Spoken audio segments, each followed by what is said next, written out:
جی students, آج ہم پڑھنے لگے ہیں عربی سال اول اور اس کا سبق نمبر 14۔ تو پہلے ہم اس کے 13 چیپٹر کمپلیٹ کر چکے ہیں، تو جن کے وہ کمپلیٹ نہیں ہیں وہ ان کو جا کے دیکھ سکتے ہیں۔ تو اس میں ہم پڑھیں گے ذکاء الاطفال، بچوں کی ذہانت کے بارے میں۔ تو پہلے ہم ترجمہ پڑھتے ہیں، بعد میں اس کی مشق حل کی جائے گی۔ ذکر الامام ابن جوزی، امام ابن جوزی نے بیان کیا ہے فی کتابہ الازکیہ، اپنی ایک کتاب جس کا نام ہے الازکیہ، بعد القصص ہی بعض واقعات کو، التی تدل علی ذکاء الاطفال، جو کہ بچوں کی ذہانت کو ظاہر کرتے ہیں، ومن بینہا، اور ان میں سے ایک واقعہ یہ بھی ہے۔ کون سا واقعہ ہے؟ کان الخلیفۃ عمر بن عبدالعزیز، خلیفہ عمر بن عبدالعزیز، یمشی فی طریق، ایک دفعہ رستے پہ جا رہے تھے، فمر باطفال، آپ چند بچوں کے پاس سے گزرے، یلعبون، وہ کھیل رہے تھے، ولما رآہ الاطفال، اور جب آپ نے بچوں کو دیکھا، جرؤ، وہ بھاگ گئے، بعیداً، دور سے ہی، الا طفلا واحدا، مگر ایک بچہ نہ بھاگا، وقف فی مکانہ، وہ اپنی جگہ پہ کھڑا رہا، فقال لہ عمر رضی اللہ عنہ نے ان کو پوچھا، لماذا لم تجری مع اصحابک، تو اپنے دوستوں کے ساتھ کیوں نہیں بھاگا؟ اجاب الطفل، بچے نے جواب دیا، یا امیر المؤمنین، اے امیر المؤمنین، لم اعمل سوء، نہ تو میں نے برا کام کیا ہے، حتی اخافک، کہ آپ سے ڈرتا رہوں، ولیست الطریق ضیقۃ، اور نہ ہی رستہ تنگ ہے، حتی اترکھا لک، کہ وہ میں آپ کے لیے چھوڑ دوں۔ فاعجب ذکاء الطفل الخلیفہ، خلیفہ کو بچے کی ذہانت پر بڑا خوشی ملی، ان ھذا الطفل، بے شک یہ بچہ، قد اصبح فیما بعد قائدا عظیما، بعد میں بہت بڑا قائد بنا، وعالما کبیرا، اور بہت بڑا عالم بنا، وہو عبداللہ بن الزبیر، اور ان کا نام کیا تھا؟ عبداللہ بن زبیر۔ تو یہ تھا ایک پہلا واقعہ ذہانت کے حوالے سے۔ اگلا واقعہ ہے، جلس طفل مع بعض الرجال، ایک بچہ کچھ لوگوں کے ساتھ بیٹھا ہوا تھا، وہم یأکلون، اور وہ کھانا کھا رہے تھے، فبکا، تو اس بچے نے رونا شروع کر دیا، قالوا لماذا تبکی، لوگوں نے اس سے پوچھا تو کیوں رو رہا ہے؟ قال، اس نے کہا، الطعام حار، کھانا گرم ہے اس لیے میں رو رہا ہوں۔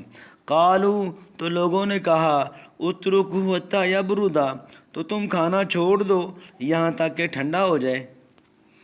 تو بچہ بڑا ذہین تھا، اس نے کہا، اذا ترکتہ، اگر میں نے کھانا چھوڑ دیا، فانتم لا تترکونہ، تو تم اسے نہیں چھوڑو گے، مطلب تم کھا جاؤ گے، میں اگر رک گیا کہ چلو ٹھنڈا کر کے کھاؤں گا تو تم نے تو سارا ہی کھا جانا ہے۔ اگلا ہے، قال الاسمعی، اسمعی ایک بہت بڑے سائنٹسٹ ہیں، وہ کہتے ہیں، قلت لغلام صغیر، میں نے ایک چھوٹے لڑکے سے پوچھا، من ابناء العربی، جو عربوں کا بیٹا تھا، ایسرک ان یکون لک مئۃ الف درہم، کہ کیا تجھے پسند ہے کہ تیرے پاس مئۃ الف درہم، 1,00,000 درہم ہو، وانت احمق، اور تیری حالت بے وقوفی والی ہو؟ قال، اس نے کہا، لا واللہ، نہیں اللہ کی قسم۔ قلت، میں نے کہا اسے، ولماذا، کیوں؟ قال، اس نے کہا، اخاف ان یقضی حمقی علی مالی، مجھے ڈر ہے کہ میری بے وقوفی میرے مال کو ختم کر دے گی، فیذهب مالی، مال چلا جائے گا، ویبقی حمقی، اور بے وقوفی باقی رہ جائے گی۔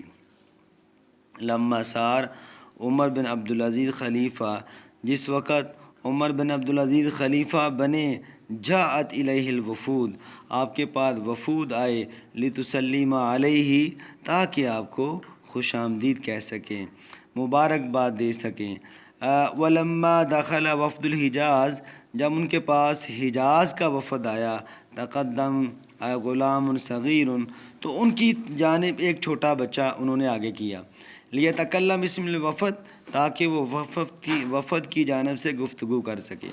فقال له الخلیفہ، خلیفہ نے اس سے کہا، ارجی ایھا الغلام، اے غلام، اے لڑکے واپس چلا جا، ولیتقدم من هو اکبر منک من عمر، اور عمر میں جو تجھ سے بڑا ہے اسے میرے پاس بھیج۔ فنظر الغلام الی الخلیفۃ، لڑکے نے خلیفہ کی طرف دیکھا اور کہا، نصر اللہ امیر المؤمنین، اے امیر المؤمنین، اللہ آپ کی مدد کرے، الانسان باصغرہ قلبہ ولسانہ، انسان چھوٹا ہوتا ہے اپنے دل کا یا اپنی زبان کا، ولو کان الامر بالامور، اور اگر معاملات عمر کے ساتھ طے پاتے، لکان فی امتی من هو احق منک بالحکم، تو جو عمر میں آپ سے بڑا ہے وہ حکومت کرنے کے لائق ہونا چاہیے تھا۔ فسر ذلک القول خلیفہ، خلیفہ اس بات سے بڑا خوش ہوا، وطلب من الغلام ان یتکلم، اور اس نے لڑکے سے چاہا کہ وہ وفد کی جانب سے گفتگو کرے۔ فکان خیر من تکلم من الوفود، تو وہ وفد کی جانب سے سب سے بہترین رہا گفتگو کرنے کے لحاظ سے۔ تو یہ تھے عزیز طلباء اس کا ترجمہ جو میں نے آپ کے سامنے پیش کر دیا ہے۔ تو اس سے اگلے لیکچر میں ہم اس کی مشق کریں گے، تو اس کو پڑھیں۔ اگر آپ کو کوئی مسئلہ ہے تو کمنٹس میں ضرور مجھے بتائیے گا۔ تھینک یو جی، اللہ حافظ۔